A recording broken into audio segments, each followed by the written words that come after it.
طبعا زادت كما قلنا الطلب على الذهب، اختلف السعر الآن. كيف اختلف؟ طبعا لأنه الدولار الآن كشف، صار كل 40 دولار أيها الإخوة بأونصة الذهب، مش 35، 5 فقط راح. اتفقت أمريكا مع بعض حلفائها وخاصة مع بريطانيا للأسف الشديد، اتفقوا على إنشاء ما يعرف بمجمع أو بول، يعني مجمع الذهب، سموه مجمع ذهب لندن. لندن جولد بول. ليش؟ هذا المجمع وظيفته سنة 1961 وظيفته تثبيت سعر الأونصة ب 35 دولار. عشان استبقاء ثقة الناس بالدولار. بالعكس، كل 35 بتساوي أونصة. لا لا لا لا، احنا لا نلعب عليكم. اشتغل هذا، نجح قليلا وبعد ذلك انتهى كل شيء. الناس فهمت برضو اللعبة للأسف الشديد. 1971 وتورط كما قلنا أمريكا حتى الثمالة في فيتنام، وكلفها هذا مليارات المليارات، خسائر فادحة جدا، ولا بد من الطباعة طبعا المستمرة. خرج الرئيس الأمريكي الراحل الأسبق نيكسون على العالم في التلفزيون وأعلن رسميا كرئيس الولايات المتحدة الأمريكية عن فك ارتباط الدولار بالذهب مؤقتا. إلى اليوم هذا الأمر جاري، ما كانش مؤقت، غير صحيح. أراد أن يهدئ فقط الشعوب والدول، إنه هذا فك مؤقت لاعتبارات معينة.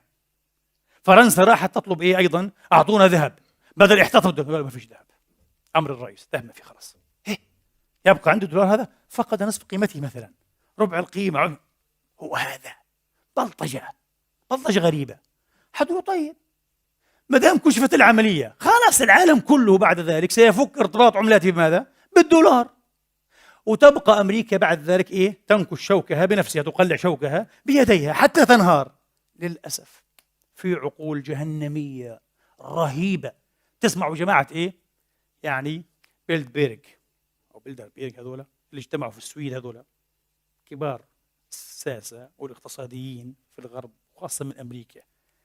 أول اجتماع كانوا تقريبا يعني أكثر من 70 رجلا، الآن بيجتمعوا عموما 150. اجتماعات شديدة السرية. كان في نفس واحد أعتقد 2012 سالسبورغ. اجتماعات شديدة السرية. أول اجتماع لهم حوالي 50 واحد منهم بيجتمعوا 3 أيام في السنة فقط. هذول حكام العالم الحقيقي على فكرة، بيحكموا العالم كله، يديرون اللعبة الكونية، وشديدة السرية اجتماعاتهم. اتفقوا على ماذا؟ على خطوات عجيبة لم تكن مفهومة في البداية. هذا ما تسرب.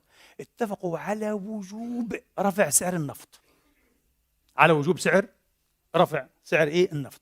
في 73 نشبت حرب رمضان المجيد، أكتوبر أقول لك، ولا مش صحيح؟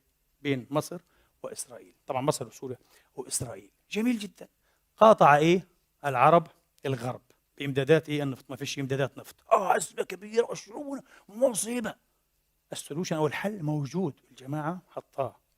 بعد ذلك يأتي الرئيس يتفق مع ملك السعودية الراحل فيصل رحمه الله، ومع أيضا رؤساء وزعماء وقادة بقية دول أوبك على على أنه لابد أن تقبلوا فقط بالدولار عملة للبترول المصدر.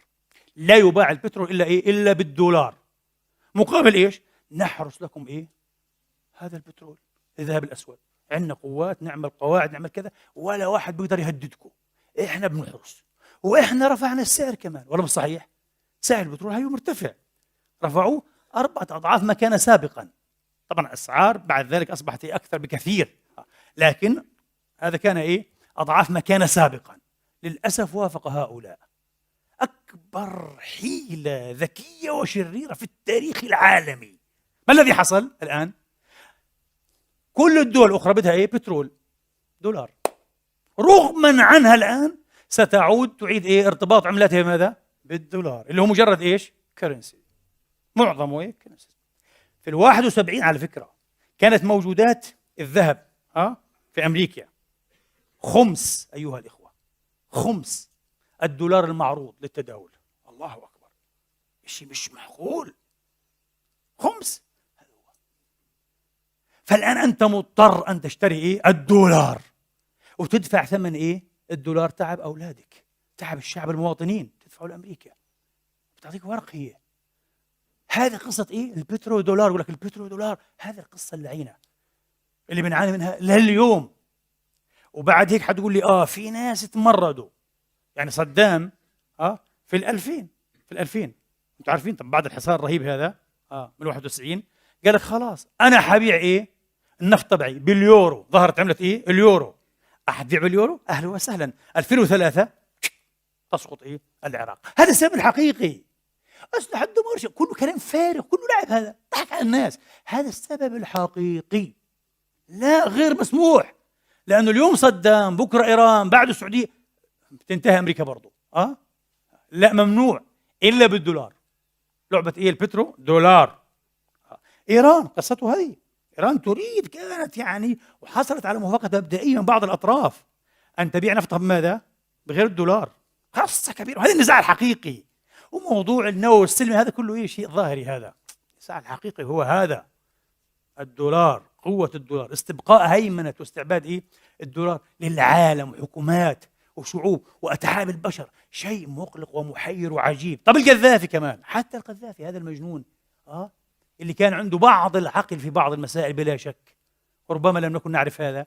القذافي كان يدور على أكثر من دولة أفريقية، رغم صحيح، ويعطي مئات الملايين ويعطي مليارات. ليش طيب؟ مش لأنه أهبل، لا، كان يريد أن يخلق اتحادا من أكبر عدد من هذه الدول لكي يتعاملوا بماذا؟ بعملة جديدة ذهبية. أوراق لا، كرنسز نو مور، كرنسز فقط ذهب. كان هذا حيعدل الميزان وحيدمر برضو الدولار لو نجحت الخطة. لو نجحت الخطة.